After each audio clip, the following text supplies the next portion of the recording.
Oke, halo, assalamualaikum. Kembali lagi dengan saya.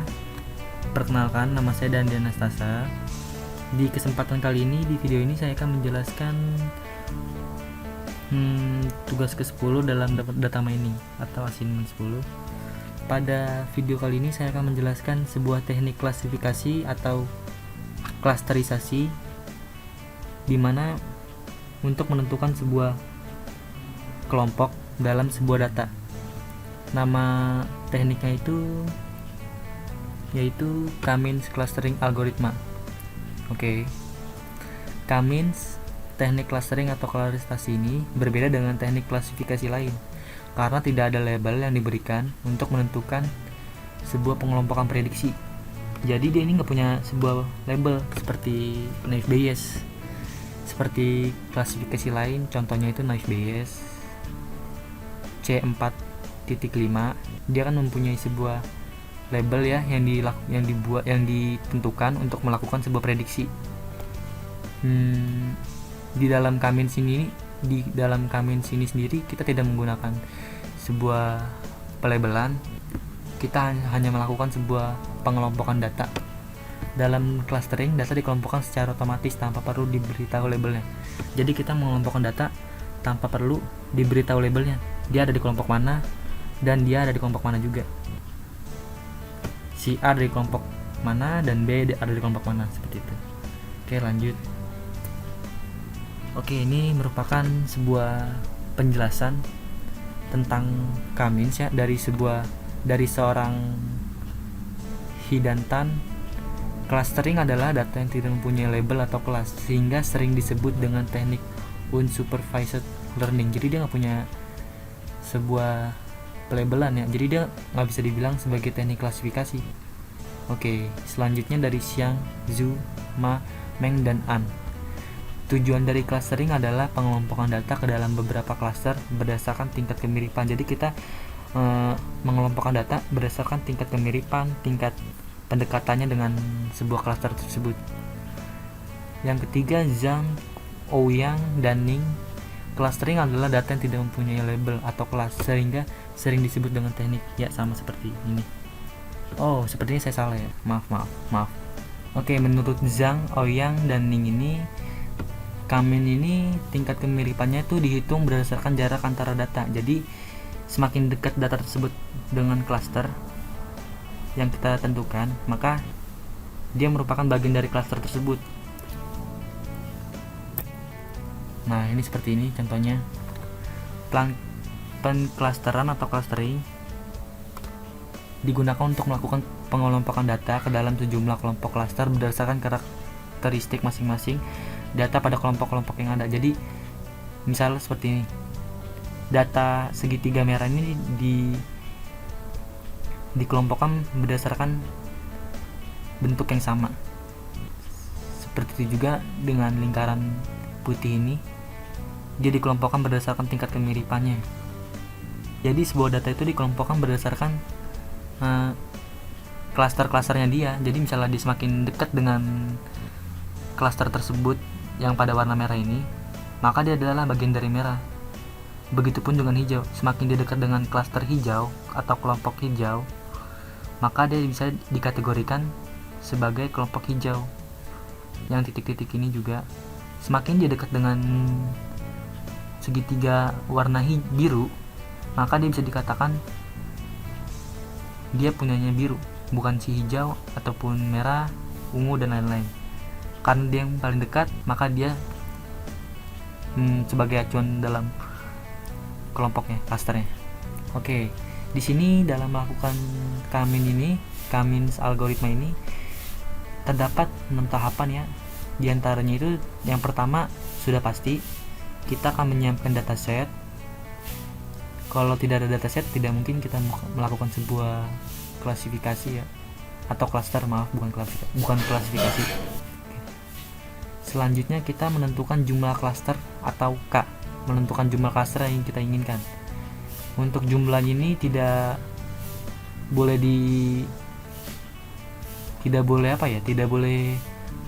terlalu banyak dari datanya atau n. K harus lebih kecil dari n. Misalnya datanya itu terdapat 5 nilai, K-nya itu harus lebih kecil dari 5. Yang ketiga itu, tahapan ketiga itu pilih titik centroid secara acak. Nah, di sini kita memilih sebuah cluster. Kita menentukan untuk membuat sebuah cluster, kita harus menentukan titik centroid secara acak. Lalu yang keempat, kita kelompokkan data sehingga terbentuk sebuah cluster dengan titik centroid dari setiap cluster. Di sini merupakan rumusnya, di mana D, X, dan Y sama dengan akar dari X indeks I dikurang Y indeks I kuadrat. Lalu yang kelima, tahapan kelima itu perbarui nilai titik centroid. Ya, di sini kita akan menentukan apakah data tersebut masuk ke bagian cluster ini, cluster A atau cluster B. Lalu yang keenam, ulangi langkah ketiga sampai 5 hingga nilai dari titik centroid tidak lagi berubah. Ya, di sini merupakan soalnya. Di sini diberikan sebuah dataset ya. Tahapan pertama kita sudah terpenuhi.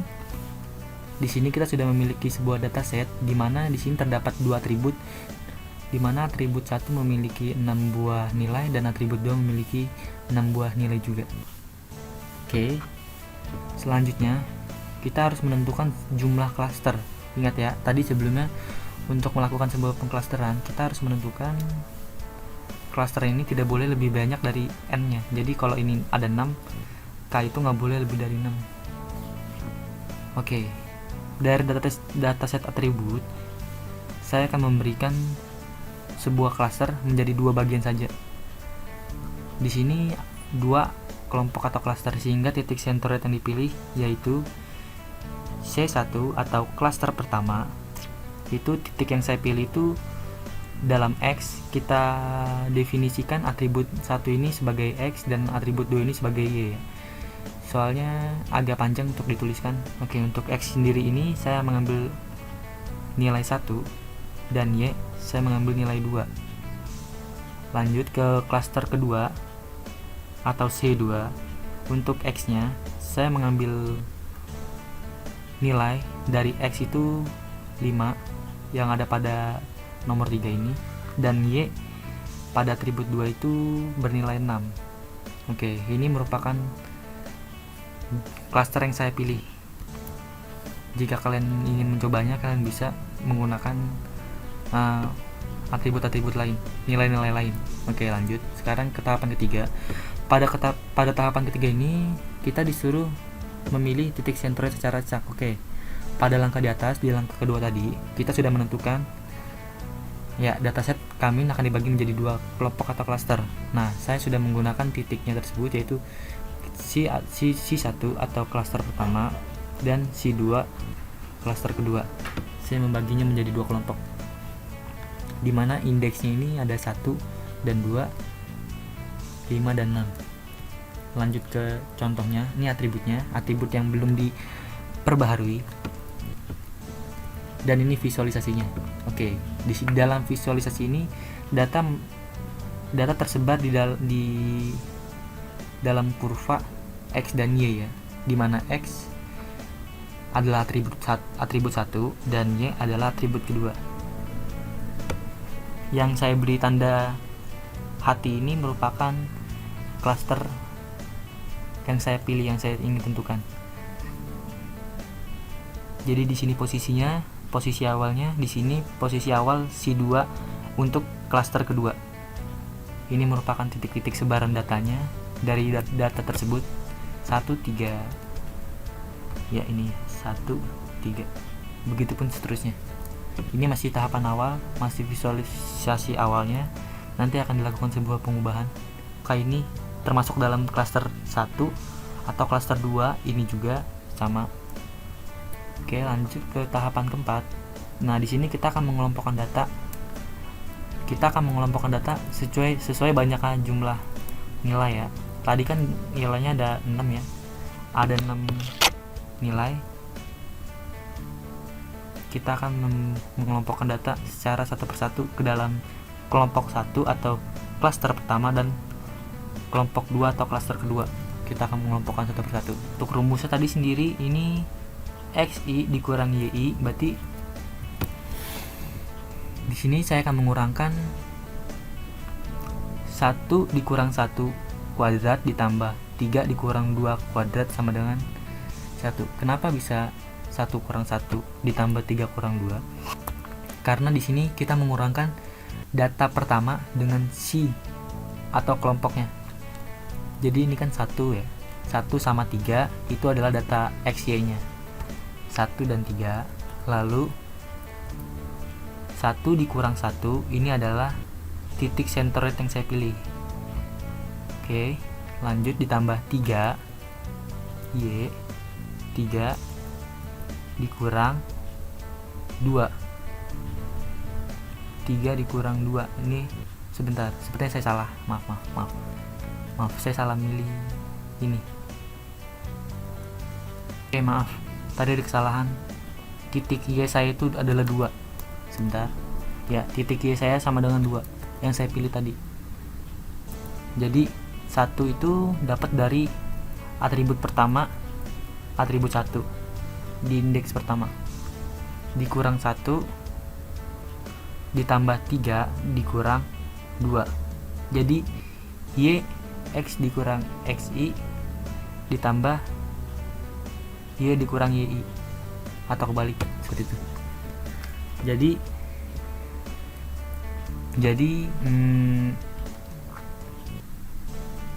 untuk jarak ke si 2 nya 1 dikurang 5 dan kuadrat ditambah 3 dikurang 6, hasilnya sama dengan 5.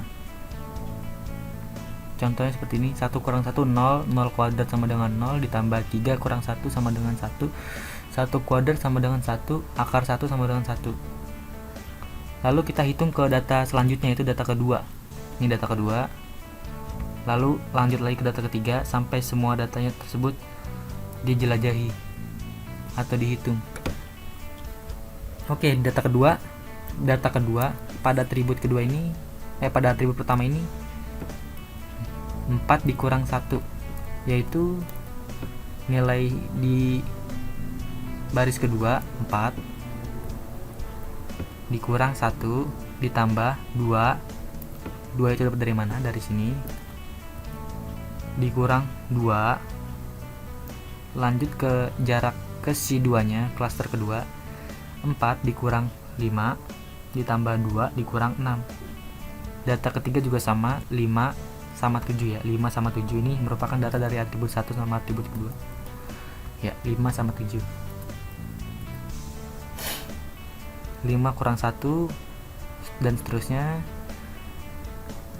5 kurang 5, 7 kurang 6, sampai data tersebut kita hitung, yaitu sampai data ke-6. Setelah kita hitung semua nilainya, didapatkan nilai-nilai beragam ya. Ada 8,06, 3, 12,04, 6,40, 13,60, 8,06. Nah, sekarang data kita kelompokkan lagi. Nah, dari sini kita tulis ini merupakan tabel baru dari hasil penghitungan tadi. Jadi ini tabel hasil pengelompokan data iterasi pertama. Iterasi akan terus berlanjut sampai nilai ini tidak akan berubah lagi. Contohnya itu seperti ini. Atribut 1 kan tadi ini pertama ya. Nah, sekarang C1 sama C2 nya. C1 dari atribut 1 ini kan 1 ya. 1 sama 5. Ini jarak C2 nya. C2 nya 5. Lalu kita lanjut sini aja biar gampang. Yang nomor 4 8 sama 6, atribut 8 sama atribut 1 yang nilainya 8 dan atribut 2 nilainya 6. C1 nya itu 8,06 dan C2 nya itu jarak ke C2 nya itu 3 ya, 3 dan seterusnya. Kita buat tabel lalu kita hitung di hasil ini. Kita lihat yang mana sih yang paling kecil dari antara dua klaster ini. Contohnya ini 1 sama 5, kecilan mana? Kecilan A1 kan. Jadi hasilnya adalah 1. Jadi ini atribut ini merupakan kelompok dari klaster pertama.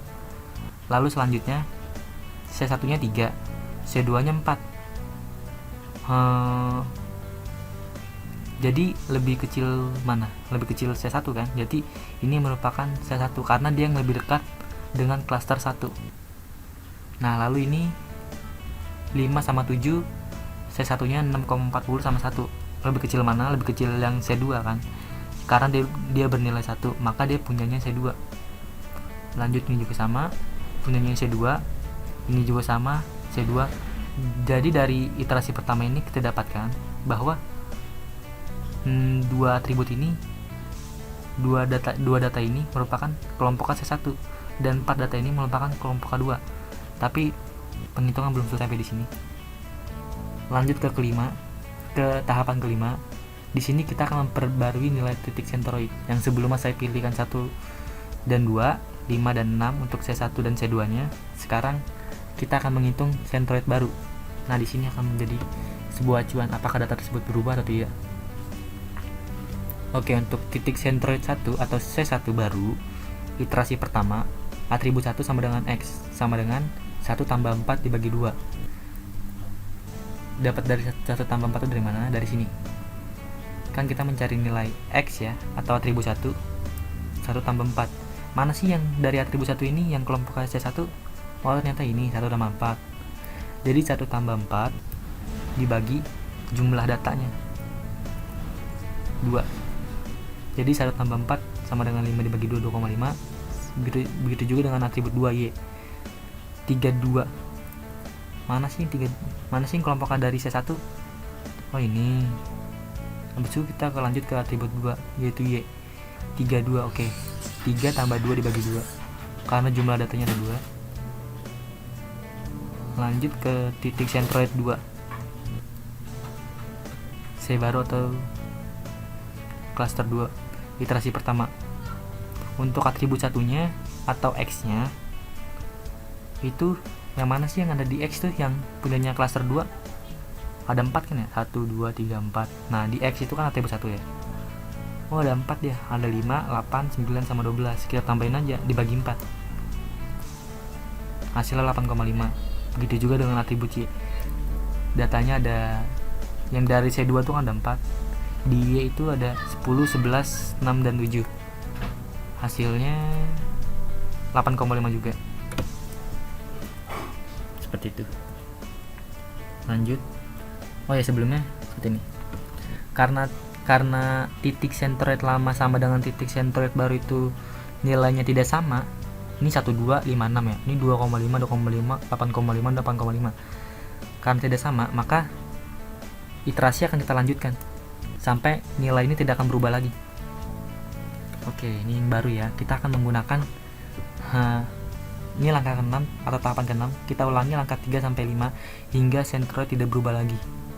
Jadi kita menggunakan, tadi kan sebelumnya kita menggunakan penghitungan menggunakan titik sentroid lama ya. 1, 2, 5, 6. Nah, sekarang kita akan ubah menjadi 2,5 dikurang 2,5 juga 8,5, 8,5. Jadi kita akan mengubah datanya menjadi titik sentroid baru. Jarak ke C1 barunya juga, jarak ke C2 barunya juga, sekian sampai ke 6. Setelah kita menemukan data baru, kita kelompokkan lagi nih. Nah, data tersebut tadi kan data keempat kan 6,51 sama 2,54. 6,51 sama 2,54. Nah, sekarang kita bandingkan lagi di iterasi kedua. Ini nilai 1,58 sama 9,30 besar mana sih? Kecilan mana sih? Kecilan 1,58. Oke, masih C1. 1,58 sama 7 bisa kecilan mana sih? Masih 1,8. Jadi punya C1. Oh, ternyata di sini kecilan C2. Ini juga sama. Jadi kita akan mencari, ulangi langkah kelimanya. Kita akan mencari titik sentroid baru lagi.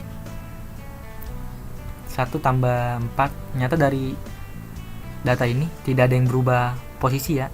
Tetap aja yang nomor 1 sama nomor 2 ini punyanya klaster 1, dan tetap aja nomor 3 sampai nomor 6 ini punya si 2. Jadi kita tetap hitung, nggak apa-apa. 1 tambah 4 dibagi 2, hasilnya sama ya, 2,5, 2,5, 8,5, 8,5. Jadi yang sebelumnya kita lakukan di iterasi pertama, centroidnya seperti ini, lalu di titik centroid baru di 2, yang ini iterasi kedua, nilainya juga sama. Jadi penghitungan kita hentikan. Jadi sudah dapat dipastikan bahwa data ke-1 dan data kedua itu punyanya klaster pertama. Data ke-3 sampai data ke-6 merupakan data yang terkumpul dalam klaster kedua. Jadi visualisasi barunya seperti ini. Ini merupakan kelompok dari klaster pertama hati. Ini merupakan kelompok dari si klaster pertama, dan ini merupakan kelompok dari klaster kedua. Seperti itu. Mungkin cukup sekian penjelasan dari saya, kurang lebihnya mohon dimaafkan. Terima kasih. Oh iya, sebelum saya akhiri, mungkin saya akan memberikan contoh juga di dalam Excel ya, dalam atribut tadi, sama ya nilainya atributnya. Nah sekarang saya akan mengganti atribut yang saya pilih tadinya tadi 1, 2, dan 5, 6, saya ganti jadi dalam satu baris C1, dalam satu baris C2. Di sini merupakan langkah yang tadi saya jelaskan. Langkah pertama kita sudah menyiapkan datasetnya, klaster sudah, tapi dengan atribut yang berbeda, nilai yang berbeda. Langkah ketiga sudah kita tentukan, lanjut ke langkah keempat. Nah langkah keempat, di sini kita akan menentukan gimana ya? Sebentar. Oke, di sini kita akan menggunakan melakukan sebuah penghitungan dengan sebuah formula. Kalau tadi kan kita melakukannya dengan manual ya, untuk data yang segini sih masih oke, tapi untuk data yang banyak nggak disarankan untuk manual, untuk menggunakan algoritma Cummins. Jadi di sini saya akan menjelaskan juga dalam bentuk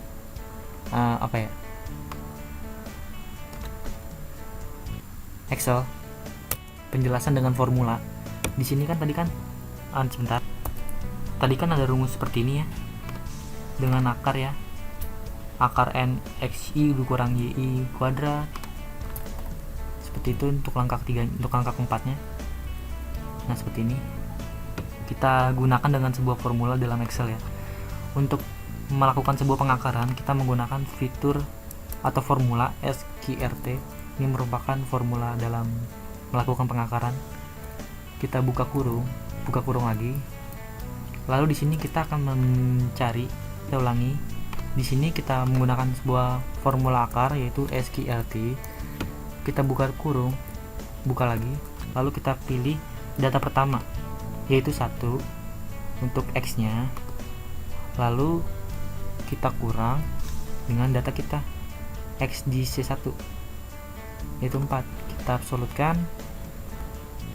lalu kita tutup kurung, kita pangkatkan 2 ya, lalu kita sebentar, oke maaf baterai saya low sebentar, oke kita lanjutkan ya tadi, oke kita ulang lagi deh, maaf SQRT, kita balik ke ini dulu.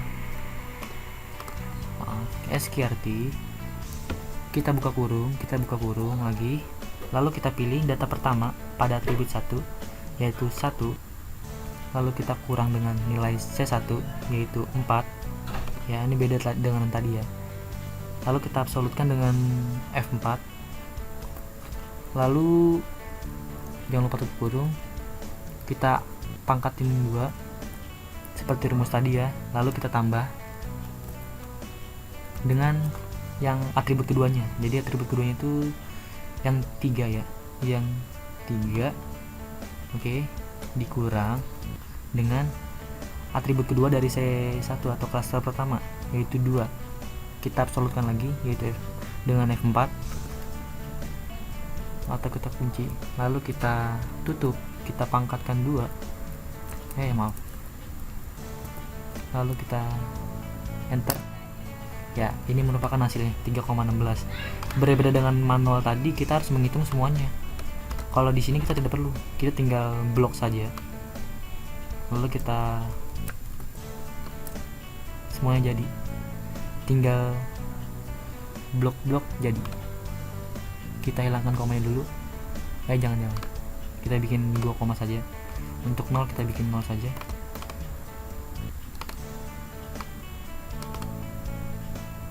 Oke deh, nggak bisa ya kalau 0. Bisa. Untuk yang C2 sekarang kita akan lakukan sama seperti tadi ya. Atribut pertamanya dulu, yaitu 1 dikurang atribut kedua dikurang 8 absolute kan. Lalu kita tutup kurung, kita kasih pangkat 2, lalu kita tambahkan dan kita buka kurung lagi. Lanjut kita ke atribut kedua atau nilai X, yaitu 3 dikurang 6, absolutkan lagi, tutup kurung, pangkat 2 jangan lupa, tutup kurung. Jadi seperti ini ya. Untuk mencari ini juga sama, kita tinggal sama dengan sqrt, buka kurung. Tadi kan ini kan untuk yang baris pertama, sekarang kita lanjut ke baris kedua. 4 dikurang ini, absolutkan.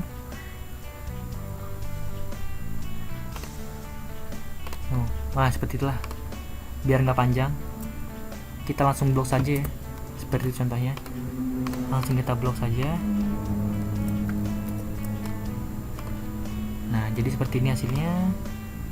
Oke, untuk hasilnya kita akan mencari hasilnya itu yang mana sih yang kecil, 3,16. Kita udah kasih tahu ini adalah C1. Tapi untuk data banyak, kita nggak mungkin kan nulis satu-satu C1, C2, nggak mungkin gitu kan.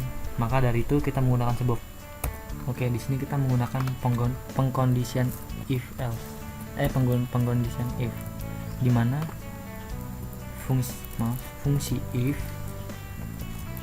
n. Nah di sini kita akan mencari yang mana sih yang kecil di antara dua atribut ini bilangannya, dengan kita bandingkan atributnya. Untuk ini kita bandingkan ini C4 apakah lebih kecil dari C2. Jika iya, maka hasilnya adalah C1. Oh sebentar, salah. Hasilnya C1. Dia ada di sel C3 berarti. Lanjut, kita ke pengkondisian selanjutnya, yaitu dengan if else lagi, if n lagi. N apakah D4 ya, D4 apakah D4 lebih kecil dari C4. Jika iya, maka dia adalah C2. Lalu kita tutup lagi, enter. Oh ya, maaf. Kita tutup lagi.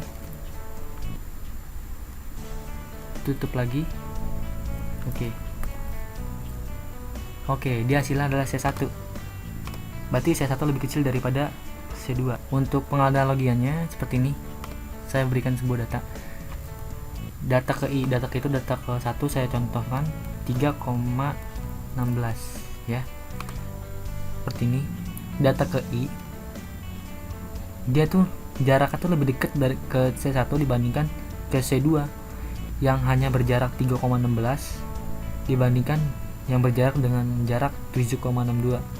Jadi dapat dipastikan bahwa data ke I ini merupakan kelompok dari C1. Itu merupakan contoh dari algoritma K-means clustering. Untuk iterasi kedua sama seperti tadi caranya.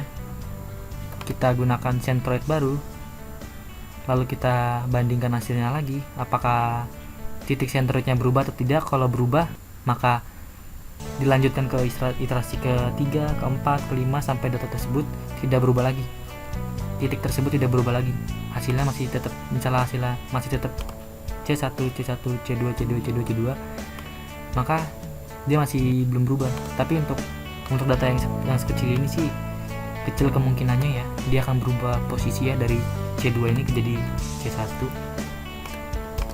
Tapi jika datanya tersebut banyak, bisa terjadi kemungkinannya. Maka dari situ kita tidak mungkin menggunakan cara manual, kita akan menggunakan cara Excel. Oke, mungkin cukup sekian penjelasan dari saya, kurang lebihnya mohon dimaafkan. Wassalamualaikum warahmatullahi wabarakatuh. Thank you and see you di video selanjutnya ya. Stay tune aja. Makasih.